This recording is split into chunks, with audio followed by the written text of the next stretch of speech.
welcome to Sly Media TV. Welcome to the Economic Pulse. This is like we promised last time that we're going to be bringing you a program that deals with the economy, that looks at the economy so that we understand where our economy is going, what is happening in our economy.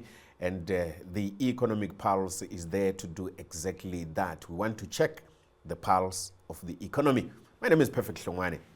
Let me say to you, our viewers, go ahead and share our page, like our page, follow our page, so that you don't miss the programs that we bring you here. And also go ahead and contribute when you send in your comments, questions, and any issues that you think we need to talk about, any gray areas that you may have. We're going to be reading those questions and comments and allow panelists and guests that we'll be having here to respond to those questions and comments. This morning, we are continuing with the discussion we started last month, the discussion on the economy. Last month, we were focusing on the runaway rate and runaway inflation. But we are going to be looking at slightly a different issue today, or different issues today. We want to look at the performance of the economy and say, where are we performing well? Where are we not performing well? What is the problem? How can we fix those problems? So to help me deal with those questions is a professor of economics at the University of Zimbabwe. And he is an author of quite a number of books, economics books. And he is a Professor Gift Mugano. Welcome once again to the program, and welcome to Sly Media TV. Thank you, Perfect. Good morning, Zimbabwe. Last time when I had Professor Mugano on the show, we spoke about inflation. We spoke about what needs to be done to ensure that we deal with inflation, we deal with the runaway forex exchange rate. And he told us, or he spoke to us about quite a number of issues that we need to do as a country to ensure that we deal with those issues. Let's start there, Professor. We want to find out from the last program we had, the developments that have taken place so far. We have seen the rate going past 400. We still are dealing with, someone was talking to me over the weekend actually saying that there are shortages in some supermarkets of some commodities. Let's start there, a recap of that. So if we were looking at this economy as a patient, last time when we met, I think 3 weeks ago, that patient was in a normal ward in the hospital.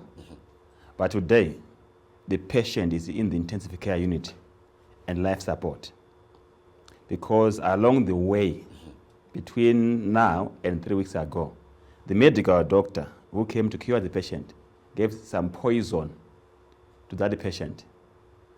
So the patient is now in the intensive care. Of course, as we continue the program, we will unpack what kind of poison was injected to this patient called Zimbabwe. But I think there was a fundamental question which you asked last 3 weeks ago, where you were saying, does government listen? And I consistently said that our government does not listen to advice. What happened, I think, on the 7th of May over the weekend, when the president announced measures aimed at stabilizing the currency and restoring confidence, it's a clear testimony that the government machinery does not listen.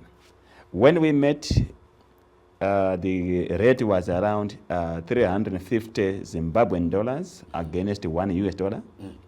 But now, within less than a month, we are hearing a rate of $450, starting from 420, 430, depending on which market you go to, now to $450 against $1 US. What it tells you that there's continuation of rot in the economy. Yeah. So that is what is happening within the economy, and I think we have not made any progress. In actual sense, we have regressed going backwards. Yeah. That's unfortunate. It's just about 3 weeks. It is when 3 we're weeks, talking yeah. about these things, and you say there is a movement from normal ward to ICU. Correct. In 3 weeks. In 3 weeks, yeah. Where are we going? We are going to the graves. When we are in ICU, we are going to the graves. And there's no return. Unfortunately, the patient who is in the ICU, the very same doctor who has given the poison is not even aware that I've given the poison. He's continuously giving the poison. You see what happened during the weekend? The Minister of Finance announced measures to open the borders, floodgates of imports, to finish the industry. So I'm sure our viewers, as we continue, will go back to go into detail about what was announced by the president and what was announced by the Minister of Finance. So why I'm saying we're going to the grave is that you don't put measures which are killing the economy. For example, suspending lending as an example. You're putting poison in the economy. And then you follow it up by opening up floodgates of imports. So you think you recover from the ICU. You are going to the graves. So we are going for a total collapse of the economy. We're going to talk about that in detail, but let's now focus on what you would say is the current situation in our economy, a rundown of the current situation in our economy, the performance. Like I said, that we want to check the pulse of the economy. Yeah. No, thank you very much. So the current situation of the economy is manifesting as follows. One, we have a runaway exchange rate. I'm very convinced that when we get inflation figures end of this month, will be above 100% because the pressures are sustaining. You have seen the prices now coming out today and even last week. We are seeing price of sugar going up, price of cooking oil in US dollars, almost doubling the price of commodities in US dollars. And why is that happening? There are a number of factors, internal factors, which is these policy measures, which will go into detail about, and I think it's only fair that we give it its own time to go into detail about it.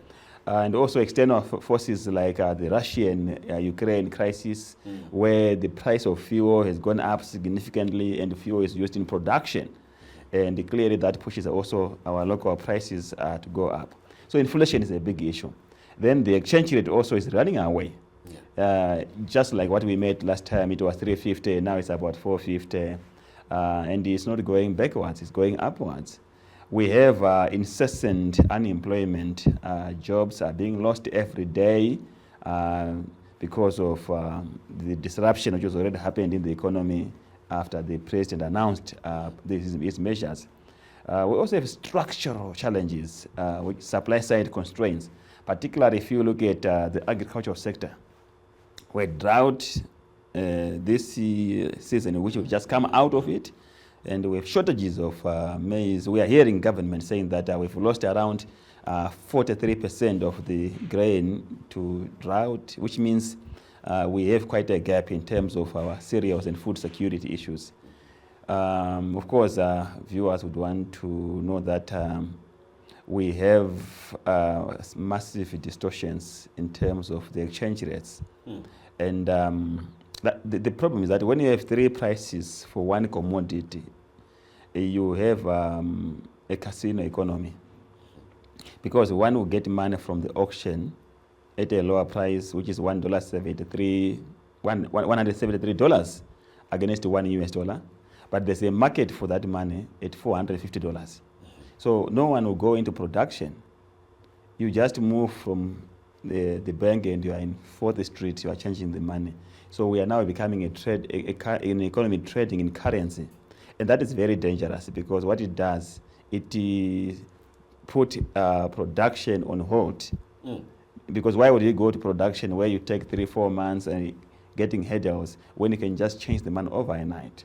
So those are the challenges which we are facing. But on a positive side, we have a current account surplus and our exports are doing very well. Yes, that is a fact. In fact, the first quarter exports has just shot up, I think, by more than 15%. I think the major driver there is attractive prices on the global market, particularly of precious metals, your gold and your platinum. Yeah. And that's quite positive for us. We also have fair management of money supply by central bank. I don't have any challenge with Dr. Manguja's committee and team at central bank as a central bank in terms of managing money supply. I think they've done very well, where you see money supply growth per quarter has been around 5%. Where I have a challenge is the Ministry of Finance, which has become the central bank, where they are printing money and funding construction work, which we talked about last time, and the agricultural sector. And those two. So you're saying there is conflation there between the fiscus and the money? Yes. You can't blame central bank for the money supply, which you are seeing, because if you look at the reserve money, it's about $28 billion. It has nothing to do with the current dynamics happening in this economy. You have your 450 billion RTGS, which Minister Mutuli Ngove is splashing into the economy by paying contractors, by paying players in the agricultural sectors, and now he's even promising to pay them in US dollars, which is fair and fine. So he's the one who is pumping money in the market, and he's got a problem with that, because you need a market-led economy in agriculture where the commodity exchange is financing production of grains and also marketing. Government is out. So he's pumping $116 billion into agriculture this year before he based the budget. And you are guaranteed he will pump more than $200 billion this year, because normally he based the budget in agriculture by 100% actually. If I look at last year's performance. Now, in construction as well, he's going to be pumping $334 billion before he busts the budget. And his experience and his past performance has been besting these budgets. But before we talk of besting the budgets, he is actually spending $450 billion, which is going to the black market. But you expect him to do a supplementary budget by June, July, because of the Ukraine issue, because the inputs costs are going to be going up by 100%. So he can't maintain the same budget when the assumption have changed. So that is where the challenge is, which is driving up the rate. And if government does not change the funding model of the construction work by going to long-term finance and also allowing the market, the value chains, contract farming, to take care of funding for agriculture, as happening in tobacco, who will continue to sustain the pain which we are facing today. Yeah. So what is the role of the RBZ in all this? Because you're saying that the money is being pumped from the ministry. The role of central bank has been now assumed by Ministry of Finance, because central bank should be managing money supply. So if they can't manage money supply, and the Ministry of Finance is now managing it, and actually by pumping money, it means central bank's role has been is now being constrained to its role by Ministry of Finance. They can't do anything. In fact, in one monetary policy committee statement, I think it was in 2020 November, end of November. It was 28 November actually, 2020. Monetary Policy Committee issued a statement to say central bank, Minister of Finance must stop pumping money in the economy. It's on public record. So they actually admit that it's happening. It's happening. It's on record. From Treasury. Yeah, it's from Treasury. Okay, let's move on. You were spoken about the poison, the patient, and in that analogy. Recently, we had the president announcing some measures meant to stabilize the economy, meant to stabilize the forex exchange. As an economist yourself, how do you look at this? What do you think about these measures? All right, thank you very much. So, the key measures which has been announced by the president, all of them, are clearly poison to the economy. I think let me start by that headline, so that the listeners and the viewers will understand the major byline on this subject. Let me start with the lending, suspension of lending. You know, I have not heard this, and it's not something which any government should desire to do. To cut off lending to the private sector. You know, banking is a very simple subject, which one can look at a personal level.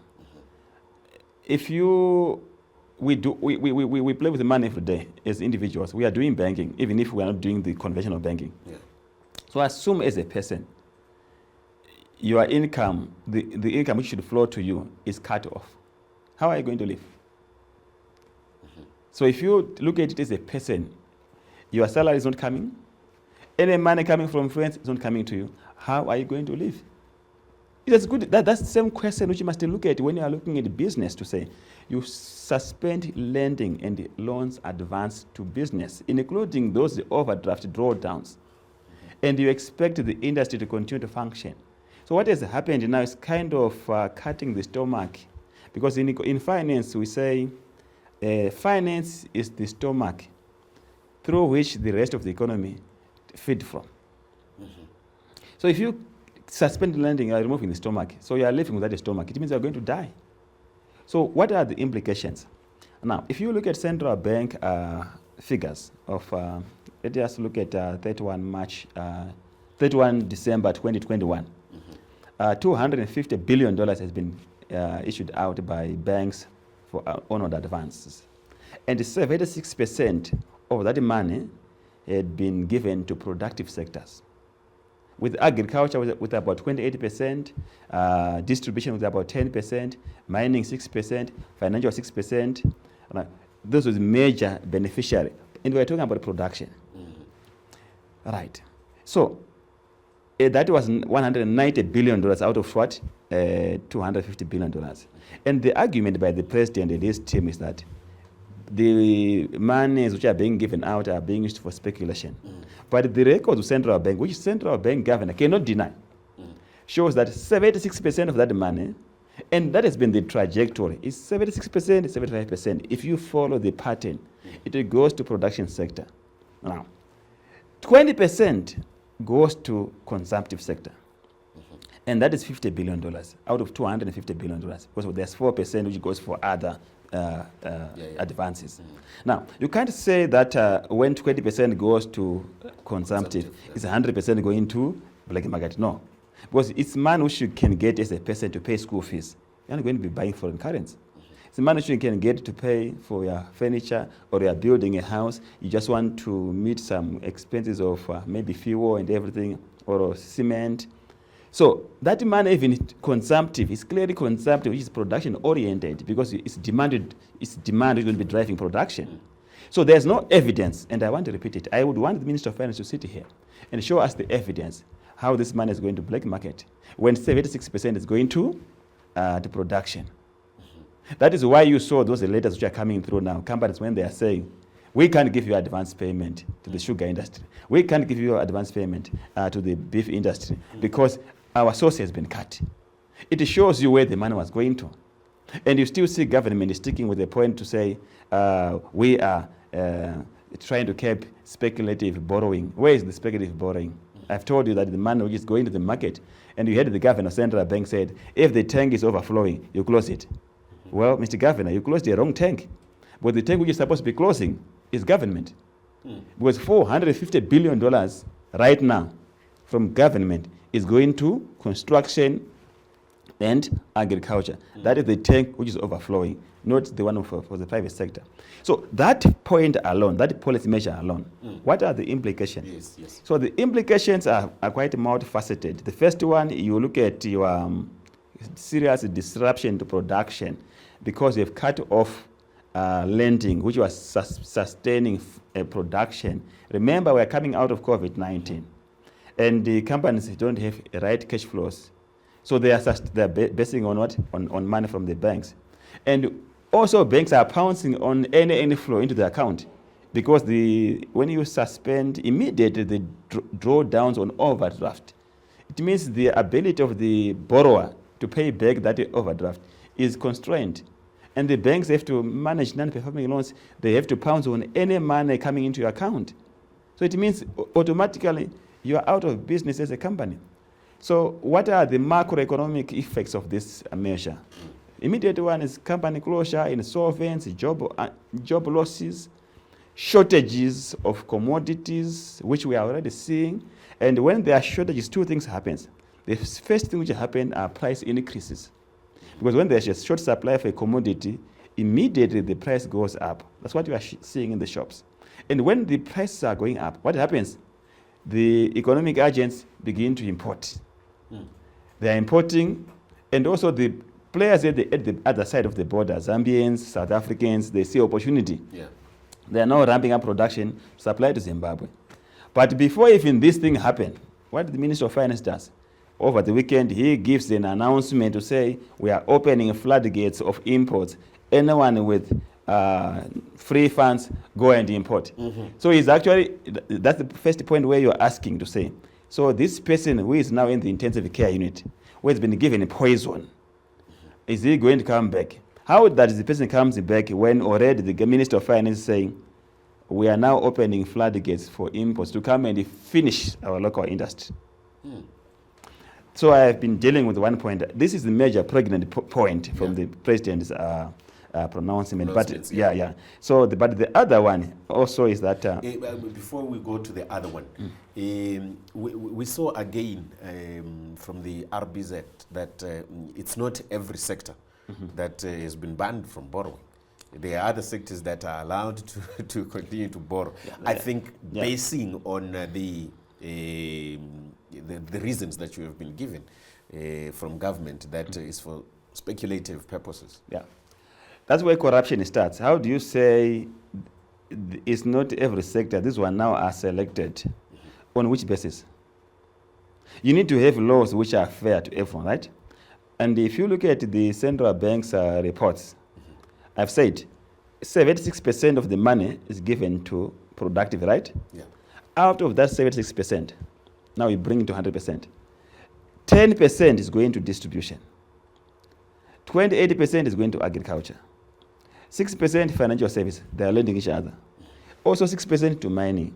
So this, it tells you that out of 100%, 72% are other sectors of the economy, which he's not speaking about. He's now saying certain tradable commodities are not being touched. But agriculture is not only tradable commodities. Remember, agriculture is diverse. It's plantation. Agriculture is the livestock, it's poultry. Are you with me?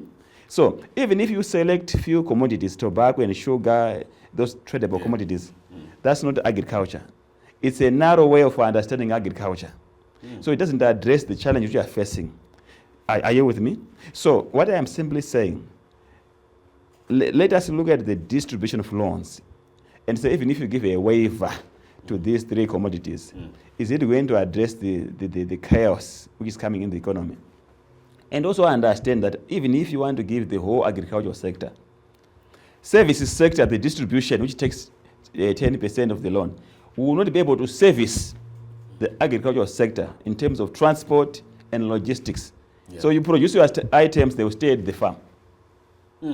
So that the economy is very complicated. It's not something which you talk about, like you're talking about a tax shop. It's a system. You can't disturb your heart and you think you're going to live because your nose is okay, your eyes are okay. That's what they're trying to do. You die because the heart has been killed. The heart of business is distribution, as an example. Yeah. But there's also, you need your ICT. You need the mining. You need the commercial sectors, which is taking 6% as well, the hospitality sector of the loans. So there are significant shares of the loans which are being taken by and you are suspending it. Where have you ever seen government suspending lending? Honestly, and you say you are drafting regulations. Why don't you draft regulations when it is working? Did you begin to know that there's a challenge today and you suspend? So these are the real issues we are talking about. And this is what which I like to say, because I am an economist and I like to speak about what I understand, what we teach at the university, and teach governments that what they are doing is wrong. And let's touch on the issue of speculative, because it's one of the major reasons given for these measures, to say people are borrowing, then they take the money to the black market or parallel market, do whatever they do, which pushes the exchange rate and inflation. You are raising a very pertinent point. But I left one point which I'm now happy you just follow up. Yeah. Do you know the biggest demand for foreign currency in Zimbabwe are not imports? When we did economics, and when we even teach economics at the University of Zimbabwe, you don't see anything in the textbooks of economics where the biggest demand of foreign currency is demand for value preservation. There's nothing like that in the books of economics. So we are rewriting history of economics as Zimbabweans to show that the biggest source of demand for foreign currency is value preservation. So it's not even the banking sector. So when I get my money as a person, and even you, and even anyone, whether it's in ZANU-PF, it's in CCC, there are no angels. Anyone who gets money, the first thing is to preserve that money. There's no Zimbabwean who is right in his mind who keeps the money in your mobile money payment platform or in the bank because you are patriotic. Immediately you change it into US dollars because you want to preserve, to store value. That is the biggest demand of foreign currency. Now imagine, let me give you numbers. That in the informal sector, the last study which was done by World Bank in 2012, before the informal sector was big, that is the last study which was done. We had 5.7 million people in the informal sector. 5.7 million. So let us use that number, which is very low now. Because now it could be around 7 million people. They are changing money every day. How many banks do we have? How much capacity do they have in terms of changing money? And you know that the informal sector is over 80% of the economy. That is where the problem is. And those people don't listen to presidential announcement. They don't know it. They don't care. They are changing money every day. So those are the people who are driving the rate. That is why you see the rate is continuously going up because they are going to buy money, foreign currency, to preserve their currency. Those people in the black market. Are you with me? And the government has no capacity to arrest them because the jails cannot accommodate those people. Number two, you can't even see them because they are changing when they are seated in their house. And you have even the central bank has no capacity to see who is doing illicit financial flow. There's know your customer, know your clients in that market. So we are wasting time looking at putting controls to control 20% of the economy. Yet 80% is in the gray economy, which you have no capacity to deal with. Are you with me? Yeah. So I want the government to understand this, that they are dealing with the 20% of the economy. And now that 20% now is being punished for advancing loans to production. And I've told you, on average, 75% of the loans which are going out to business are productive. And around 20% is going to consumptive. In that consumptive, it's not 100% which is going to black market. But clearly I can tell you without any shadow of doubt, yes, in that 20%, there are some culprits who are changing money as well.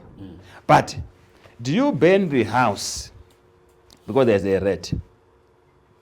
Or you put a trap to catch the rat? So what the president, under the advice of his cabinet ministers and his strategist, was to say, burn the whole hut, because there's a rat which trouble us at night when we are asleep. You put a trap. Yeah. And what is the trap? That's where you know your customer, a financial intelligence unit, to see those people who are getting money for black market. But I don't want us to focus on arresting people now. Yeah. Because I have told you where the problem is. It's bigger out there in the black market. Yeah. We need to deal with... And I wanted to follow up with that, to say the gray economy that you spoke about. And you say that the government doesn't have capacity to really deal with the gray economy. Correct. As academia, an academic yourself, what will be the issues that this government must deal with to ensure that at least they tap into that gray economy? So first and foremost, you need to understand that the best way to deal with any market indiscipline is to take away the distortions which are in the market. And the distortion starts by having first 3 exchange rates. Yeah. So you must have 1 exchange rate. So you must go for a market-led economy, liberalize the exchange rate, float the exchange rate, so that there's 1 price for 1 commodity. You can't go to a shop and you see 3 prices for bread. So it means you are going to be causing shortages because someone who has got the power and control of that bread is going to keep it and create shortages and buy it at a lower price and sell it at a higher price. It's very basic economics. But if the price of bread is just one price, who is going to keep that price and hide it and sell it for someone at a higher price? So you are creating what we call in economics arbitrage opportunity, where someone buys something at a lower price and sells it at a higher price. Now, that's the first thing. So we need immediately, that's very easy, liberalize the exchange rates, go for a floating exchange rate if they want to maintain Zimbabwean dollar. Right. Now, then you have one price. So no one will fight to exchange this money. Now, then the second issue, the bigger elephant in the house, is production. Because we are having drought of production in this economy. We aren't being productive. That's why everyone is now doing kia. We are fighting for survival. That is why you have the informal sector. The informal sector has been enlarging every day. Now you are asking people to import commodities, right? Yeah. As Minister of Finance. So you are expanding the territory of the informal sector because you are actually finishing the business. You are closing. This is disastrous. It's going to see companies closing, pushing more people into the streets. So you're expanding the territory of the informal sector. You know, Prof, I want us to then deal with that issue separately and exhaustively. Correct. Because we're going to look at the impact of the pronouncements by the ministry. But you say that we have a problem of production in this country. And here's the government saying that we're giving or we're putting more money into production and the productive sector. Then you have a problem with it. They are putting money into production sector, into agriculture. They are putting money into construction. That's very true. Yeah. But what you must understand is that are they the right people to put money into production sector? Is it the right model they are using to put money into production sector? Let's talk about the that. Business of government is to provide a conducive, a regulatory business environment. The business of business is business. Business does business. Government does not do business. Yeah. So how does government encourage production? You create a level playing field for everyone to do business. You don't go into command. Do you see, the command is not productive. You know why? Because government comes in and they put the players in the value chain, particularly those who are into milling, for example, as observers and spectators. Because they are the one who are giving inputs to farmers. And if I have my company, Mugano Milling, as an example, I have no capacity to go and contract workers, to farmers, and give them inputs and charge them finance cost, charge them admin cost, and having that normal contract farming. Yeah. Because the same person is being given something for free.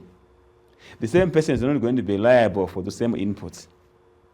So you've disabled the role of business to fund production, and you come into the cash to fund production of maize for milling industries, for big milling companies who are able as if they are not able.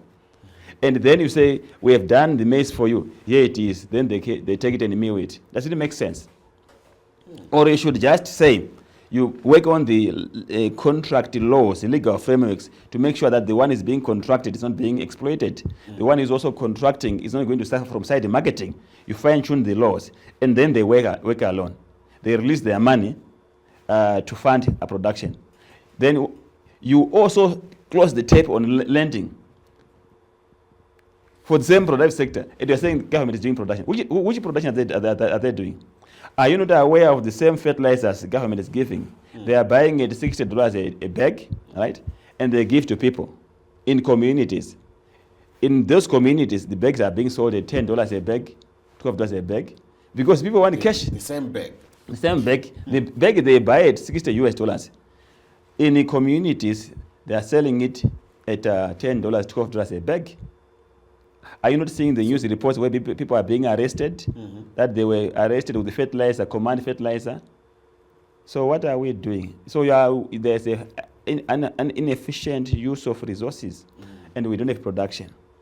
Right. So the results are very simple. Why are we struggling with food security?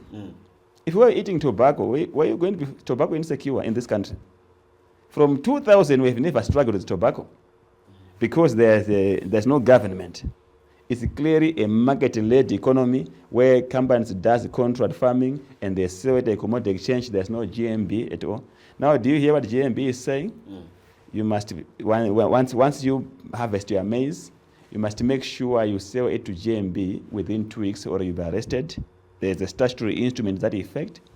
The very same GMB knows that you cannot sell maize to GMB if it doesn't have at least, at most, 13% moisture content, and they are compelling everyone to sell maize to them, to force them because they have nothing in GMB. And those farmers, are they incentivized to deal with GMB when they are being harassed like that? And when they send their maize to GMB. We just saw the cabinet increasing the producer price some 2 weeks ago. Is that not incentive? You are increasing the producer price to make sure that it is above $360 a ton, right? And in the region, it's about $190 a ton. If I am a milling company, private sector for that matter, my job is to make a profit. Do you think I'm going to support contract farming to buy maize at $360 a ton? I would rather wait for shortages. Now they are now saying they were opening floodgates. And I go and import it at 190, I land it here at 270. I can make profit than to buy it at 360. I produce cornflakes, right? Once I produce those cornflakes, I have to export them to the region, to Zambia, where they are selling it $150 a ton. Am I going to be able to sell my cornflakes in Zambia? So you need to understand the business. So, it doesn't work. Okay. Professor Mugano, when we took a short break, we were dealing with the issue of imports that the Ministry of Finance spoke about, to say that now people can import basic commodities. Let's talk about that pronouncement on its own. What does it do to our economy? Thank you very much. So, the starting point is that the context to which this policy is announced is wrong. There are allegations that business is sabotaging the economy because now there are shortages. So I want to unpack that for government to understand, because we need many voices, then they can choose what is right, what is wrong. So the real reason why we just had a sudden abrupt shortage of commodities and price spikes is because government suspended lending. When you suspend lending, you are cutting my lifeline as a business. I cannot continue to finance my raw materials, my supply chain, and I am on a standstill. And I've already given you similar analysis to say those who are on overdraft drawdowns, once it is cut, any money coming through is being taken out. It means I'm out of business as a business. And when you have a shortage, when the companies now are struggling, their raw materials are running down, and also there's also the auction system, where companies have got the monies which has been taken by central bank under the, when you are given money allotment, when you allocated money before it has been released, that RTGS already is taken. It's taken. So that has been also disrupting the whole supply chain. I'm saying this because I want the government to understand this. When they are dealing with this, they have comprehensive solutions. So that is what has taken us to where we are. And when there are shortages, it means the price goes what? Up, because it just becomes natural. Yeah. Now, the Minister of Finance has taken it from an emotional point of view to say, we are being sabotaged, and he thinks it's temporary. He thinks business will release its stocks and be able to then fill the shops because they will be afraid of the foreign competition. But do you think there is sabotage there? There's no sabotage. That's what I'm telling you. There's no sabotage. When you suspend lending, you have suspended this flow of funds and raw materials to the businesses, and they just become abruptly stopping their production, right? So there's no sabotage. So he thinks it's temporary. He thinks someone is holding stock. That's being myopic. No one is holding any stock. They're actually holding keys to close the offices and go to the rural areas, going home.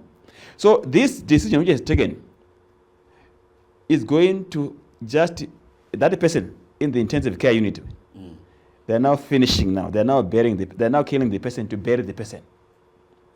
Instead of giving oxygen to the person, you are giving more poison. That's what they are doing. So we are going to see South Africans' products. Remember, they are opening up. They are also reducing duties to make them very, very, very competitive against our local products. Are you with me? Yeah. It's killing. We're killing ourselves. I don't see any minister, any cabinet minister who does that. If you want to create jobs, if you want to create a middle-income country, Vision 2030, this is against all those tenets. So we are going to see cheaper products. I've told you last 3 weeks that we can't compete with the Zambians because we have a high-cost business environment. Now I saying the Zambians, now we are even removing the duties. Now we are allowing anyone with the free funds to go and import from Zambia. So we are accepting that we don't want any industry in Zimbabwe. So we are going to see more foreign products occupying the shops. Our Minister of Finance is becoming a real Pan-African minister who is going to be promoting jobs in the region and going against promotion of jobs in his own country. That's what has happened with this policy, with this measure. Yeah. Yeah. And how, one will say, how do we extricate ourselves from that? We just need to reverse the policy announcement. We need to reverse suspension of lending. I think what I've said here, I would want government to exercise their minds. I know they've got pride, but I think they must sit down with the governor of central bank and verify the facts I've given. If this is true, that is 76% of the money is going to production. If it is true that government is pumping out $450 billion into the construction and agriculture, if it is true that the biggest demand for foreign currency is you and me, who is buying foreign currency for value preservation, why are you fighting the banks and the industry? Why don't you suspend those measures? Which country can sustain itself when the banks are closed? Are we not applying for us to get into the Guinness Book of Record of just killing our own economy by our own hands? I thought we were crying about sanctions. Are we not giving ourselves the highest sanction in this whole world? We have sanctioned ourselves as a country. Okay. Like I said earlier, that we're going to be reading questions from you, our viewers. And let me say, please continue to send in those comments and questions. We're going to be reading them. I have a comment here, Prof, from Lakazet Laka. He says, please invite the RBZ governor and Professor Mugano to get this sorted. Why can't they listen to academics and be a bit inclusive? Costa Guatikunda burned the house because of the troublesome rate. Makanyanya Prof. Larissa says, Shandi, and they're laughing at what you said.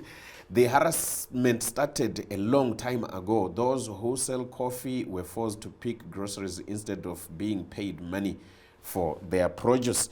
Some of the comments that are coming through from our viewers and our listeners. Let me try to read some more, then we go into reactions to that. Wilson says, who then is advising our policymakers when the academics and economic professors seem not to agree with policy pronouncements and announcements being made in the country? Then another one, Chai, Zimbabwe youth register to vote. That's another comment there. Then Jimu says the government has failed. Listen to this man speaking. He is teaching us basic economics. The ruling government has failed. That 2 companies are going to close. More people on the street. We have been doomed. Go and vote next year. Some of the comments from our viewers. Yeah, I think the central point coming from colleagues is that government must never ever make decisions when they are emotional. You only say emotional statements when you're at the rally. That's the right platform. In economics, we use demand-driven policies, we use evidence, we use consultations. In every country, even in South Africa, government consult their think tanks, which include academics. Harvard Business School is quite a big think tank for the American government. Our government is shy to talk to us. We are not shy to talk to them. That's why we are telling them what is wrong. And we are available. to advise them. And this is what I'm saying here, colleagues. But Prof, you say you are available. You left a post where you were advisor. Because they're not listening. How do you work with people who are harassing you every day and say, don't comment on media? Taking your rights, constitutional rights, and you want to keep the chairman of ZISCO, does it add value to my existence? I am an economist. I'm a Zimbabwean. I love this country. I should be free to advise government. If I had kept that position, I wouldn't be here. I wouldn't be advising the president that you are being misled by your ministers. And I enjoy doing that because at least I would have done my job of helping my country by being honest, by being factual. And I will tell you one day they will take these points when we are at the graveyard. They will think about these points. So Prof, let's now look at how the economic outlook looks like with the measures that we've been talking about. I think one measure, maybe 1 minute, which we have left, which I want to talk about, is the 4% tax on foreign currency. And then I'll add it to the outlook. You know, the best way of encouraging people to bank the foreign currency is to take away any binding constraints or any impediments or any policy measure which is discouraging. So if I take my US dollars and I put in the bank, right? Then you say, when I want to transfer it to you, I have to pay 4%. So why should I put it in the bank, that money, in the first instance? I put it under my pillow. Then I just give you cash and there's no government in it. And remember, we have 80% of the people holding foreign currency every day who are supposed to find the value of banking and foster financial inclusion, right? And by the way, on average, banks are making about 5% of that money, of income from foreign currency. The same banks were making about 35% to 50% of income from interest rate earned on suspended on loans, right? Now you have taken out the 50% income earned from loans, and you have taken out again 5% of income earned from foreign currency, and they have left them with the commissions, and we don't know what are these commissions. They could also be commissioned on the transfers they are doing, right? Yeah. So the first outlook which you must expect now is the total collapse of the banking sector. Because if at least 55 to 60% of my income is taken away by government through these measures, how are the banks going to sustain themselves and keep opening their doors, right? And then the second point in terms of outlook is... Should we be afraid as people who use banks? Are we supposed to be afraid? Because if what you're talking about... what are you going to be using? There's not going to be any banks. If the banks cannot lend, you should just be guaranteed that there's not going to be any banks. So your fear is that what are we going to be doing without a bank? It means we are going to get an economic collapse. There's not going to be any economy without any banks, right? So the economic collapse is very imminent. It's only God who knows when this is going to be happening.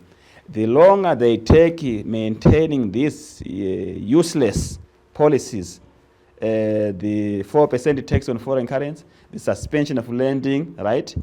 Those two key. You can forget about others. You are guaranteed that we are just going to collapse. It's just a question of time. We don't want a month, actually. Yeah. We are just going to collapse because we have ever seen the price of cooking oil going for $7.50. Today we have seen the price of sugar going up because this is not working.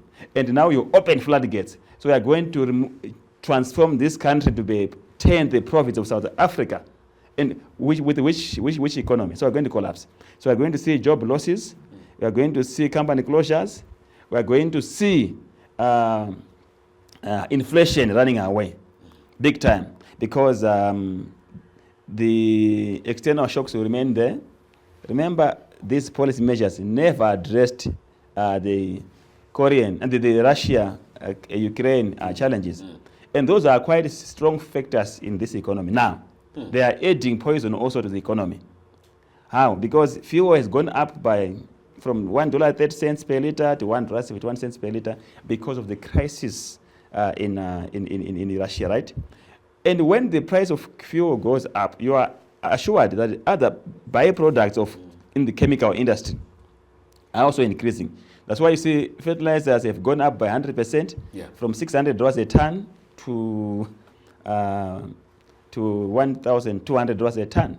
It means also the pesticides and the chemicals which are using in agriculture are going up by 100% as well. This is going to continue to sustain inflation on an upward trend. The government did not close their own tap. They closed the wrong tap, which is the banking sector. They have not closed the budget, which is pumping money. So you are guaranteed the rate will continue to run away.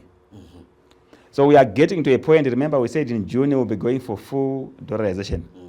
Now, you think people who are going to be importing groceries from South Africa, they'll sell with the RTGS so that they're able to go and restock? No, they'll sell in US dollars because they want to hold the US dollar to go and buy again tomorrow. So when you do that, you are fast tracking dollarization. So it's going to happen. You say banks are holding keys to closing their doors, and there are people who have money in those banks. Are we likely going to see withdrawals? There's nothing to withdraw when it comes to RTGS because you can just take your money out. Including some who have US dollars. There are limits. There are limits from central bank. So the losers will be the mining sector because they cannot withdraw their money willy-nilly like you and me. But if it is me, I will be lucky to have US dollars in the account. I don't know whether you have money in the banks. This is the only country where you are going to work if no money in the bank. You just know that there's a bank there, but you don't have money. Do you have money in the bank? You're asking me a useless question. I'll respond to that later. Who has got money in the bank? Yeah. So you say we are heading for a total collapse as an economy. And obviously, we can't fold our hands and just look. The things that needs to be done. If you say this government is not listening, what must happen? What do you do? If you go on the street, they shoot you. If it was a country where we are democratically functioning, we would go to the streets to demonstrate for the good policies. It's our constitutional right. But who would go to the streets? You saw what happened when there was this pronouncement that we want to go shut down because the economy is not working, and there were police and the military and these people, what do you call this, black boats everywhere, simply to go and deal with the people who want to tell the government that we are suffering. So what do? You just watch, because it's better to die of hunger than to die of a bullet. Maybe grace will find you along the way. Let's assume that you are given an opportunity, as a top economist yourself, an opportunity to meet the president and speak to the president about what's happening in the economy. What issues would you talk to him about? Well, lovely. That's a good question. So let me address the president, because I know he watches this program. Yeah. So to start with, I would tell the president that, Your Excellence, when you are addressing the economic challenges, I would want to go back to the medical doctor's approach, and I want to appeal to the president that any policy measure which is going to come to his office, he must be given a diagnostic report. Medical doctors don't cure anybody until they are satisfied that this is your ailment. So what is our diagnostic report as a country? Our central challenge as a country is there are three. I would put them in three categories. And as professors and academics at the University of Zimbabwe, both in the business school and also in the economics department, we have this shared view that our three challenges, which I would want him to address as the president, is the first one is corruption. The second one is production. The third one is politics. So I'm going to start by addressing corruption. On record, we are losing 1.8 billion US dollars every year through illicit financial flows. And we also lose on average $1 billion locally, domestically. Because when I say illicit, I'm talking about money exiting our borders. Yes. But then there's also an additional $1 billion, which is being squandered when you look at Mildred Chiri's report. And sometimes you hear about 3 billion, but I want to talk about $1 billion. So those two figures, you have 2.8 billion US dollars, which is being wasted through corruption. We have no documentation with regards to how much money has been wasted through these arbitrage opportunities, where one takes money from central bank, goes to road port, and change that money, goes back again to auction system, get the money, goes to road port. That is massive corruption, which is killing production. So I would want the president and his team to deal with corruption decisively. And one way to do the corruption, particularly in the foreign currency, is to have one exchange rate. Floating the exchange rate, then no one has got incentives of running around to change that money. In government departments, the parastatals, the ministries, it's a question of implementing what Madam Chiri has recommended so that we don't see continuation of corruption. And we have not seen even Parliament holding government to account. Then in terms of illicit financial flows, you need your central bank, you need your security agencies, you need your ZIMRA to close all those gaps of illicit financial flows. Now, let us assume that we put on table $3 billion on average, which we have saved from corruption. We can now go to production, to fund production. And we don't even need to go even to IMF and World Bank or to cry about sanction for that matter, because even if we go to IMF and World Bank, they don't give us $3 billion every year. So we are losing that money. So this money now could then be used properly in production. So for example, if you stop the casino economy happening on the auction system, it means bona fide business people and the manufacturers are going to get foreign currency, and we are going to be seeing production picking up. The other way of also addressing production is to also take government out of the command agriculture. Remember, I've given you evidence of tobacco. It's a very practical model that when government is not in it, it's just providing a regulatory framework. Businesses can then finance through value chains. So we have already tested the model where agriculture can work without government. So let us borrow the agriculture, the commodity exchange approach, which has been used elsewhere in the world. Zambia, South Africa, Malawi, Kenya, they have a commodity exchange. So let the commodity exchange be the vehicle for financing through warehouse receipts agriculture and also marketing of agriculture. And GMB deals with the strategic reserve. GMB has no business of being a monopoly in trading of maize. These are the solutions we are providing, and we have shared with economists at the University of Zimbabwe that these are the solutions. I'm dealing with the production right now, right? Then the other way of dealing with the production is to make sure that we have the Minister of Finance and the Governor of Central Bank zipping their mouth for at least 6 months. Yeah, because what they are doing, whenever they are pronouncing sentiments, they are causing chaos. Check everywhere that they write on paper, they must not write anything. They must not say anything because they are causing chaos. Just this weekend, they announced what? Importation of goods. You are causing chaos. How are you going to be productive when you are actually punishing your own industry for the same policies you have announced as government on suspending lending? So, do you know the governor of Central Bank of Zambia? Do you know the governor of Central Bank of Malawi, nor of Mozambique, nor even the Minister of Finance of the same country? But ours is known as far as Somalia, where they talk too much. And when they are talking, they are spitting venom into the economy. So if they keep quiet, the industry can sort itself. Let them put the right levers, float the exchange rate if they want to continue ZIM dollar. If they can't, dollarize and go take a big step. They fine-tune the economy from a distance, and we have sanity in this economy. And I'm pleading with the president. These two gentlemen must just go on leave as far as talking is concerned, the Minister of Finance and the Governor of Central Bank, and issuing a statement. Would you want to see them resign? Or? No, that's not my take. My take is that they must zip their mouth. Okay. And that I'm very clear, because whether they resign or they stay there, if they come someone else who is going to keep on talking, we have problems. So because zip your mouth. Zip your mouth and not even issue statement. Put a system and leave it to work. Like how the board oversees management. You don't oversee somebody and keep on checking every day, and you are disturbing how things are working.